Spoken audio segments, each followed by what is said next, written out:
It's tempting, isn't it? If you're desperate enough, you will always find a good reason to justify why you deserve to lie on your CV. Well, in this video, we're gonna talk about why you may wanna think twice before doing that. Okay, intro.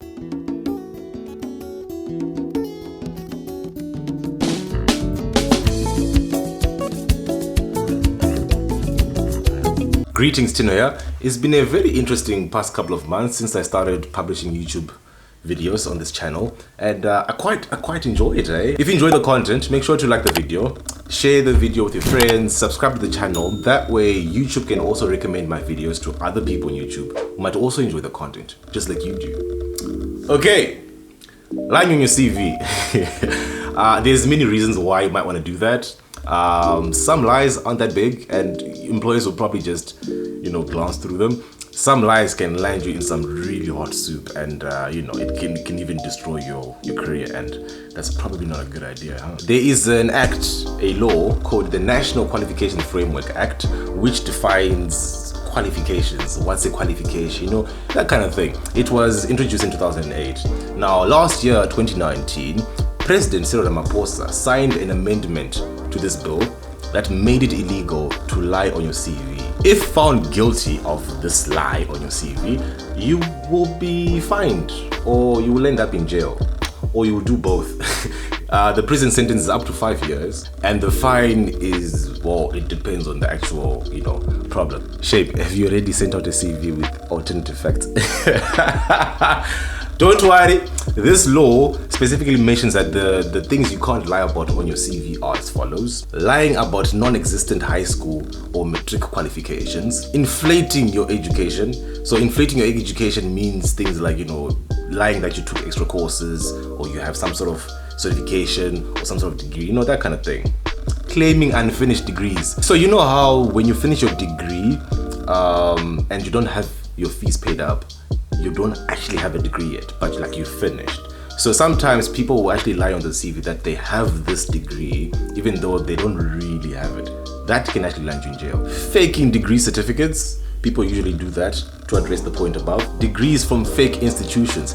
This one's a bit tricky because sometimes you can do a degree at a fake institution and not realize that it's not like a proper degree. If you're in that, in that scenario, you actually can get out of that because, you didn't know that you were doing a fake degree. Fake institutions are institutions that claim that they provide SAQA certified degrees. So if you're thinking of doing a degree at a smaller private college or maybe a technicon that's not well known, there's nothing wrong with that, but just make sure that first of all they are actually certified by SAQA, and second, the degree or program they're offering is also certified. Otherwise, you're just wasting your time and money. If you're caught lying, your name, surname, and all your details will be added to a registry that's maintained by SAQA. So by the way, SAQA is South African Qualifications Authority. They deal with, qualifications. So this registry is sort of like how United States has a sex offenders registry, where employers in the US can first check your name on a sex offenders list to see if you've been registered somewhere in the country as a sex offender. That way they don't, hire sex offenders, that kind of thing. So they want to implement the same sort of thing in South Africa with employment and, that kind of thing. I really wish South Africa had a sex offenders list, or maybe there is.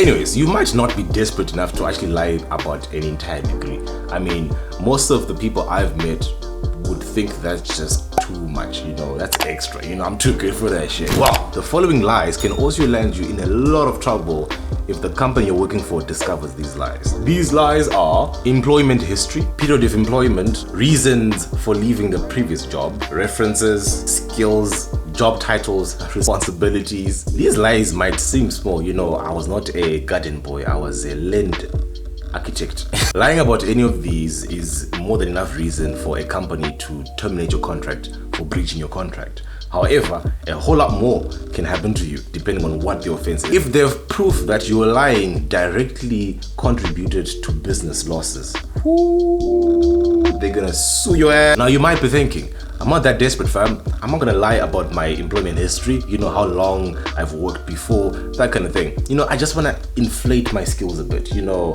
just claim I know 2 or 3 extra programming languages because I can learn on the job. Well, one, you're just adding noise to your CV. Okay, if you're putting extra stuff that's not necessary for the job you're gonna be applying for, you're adding noise to your CV, and that's gonna just water down what's actually important on your CV. Another point is you need to realize that sometimes interviewers will ask you questions based off what they see on your CV.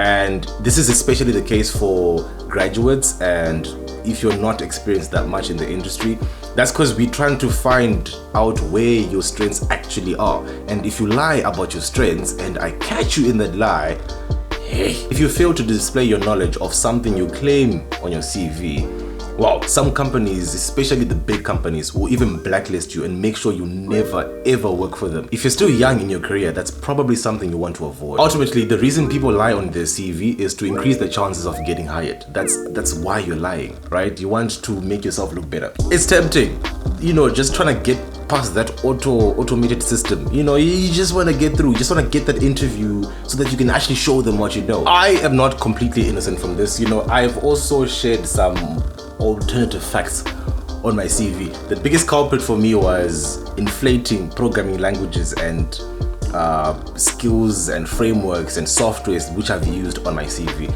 just so that my CV could look thick and full. And you know, I was really jealous of my other colleagues who had all this experience, all these languages they've worked with. I was like, no, I also need to look special. So I had like 10 to 15 languages on my CV. I was caught in one of my lies. This one time I was interviewing for a job where my role would be working with their cloud system. On my CV, I have a language called Scala, which apparently is a very efficient language to use in the cloud. Now, my experience with this language is literally 3 lines of code. I wrote 3 lines of code to fix a bug in a system just so that I could work on my own system, which had nothing to do with Scala. This man sees Scala on my CV and is like, oh, well, sir, I love your CV already, but wow, you're in luck. We use Scala quite a lot. In fact, the role you're gonna be working in, you're gonna be developing features in Scala for our systems. So it's really good that you already have it on your CV and you're only a grad. I'm just there like, yeah, where's the door?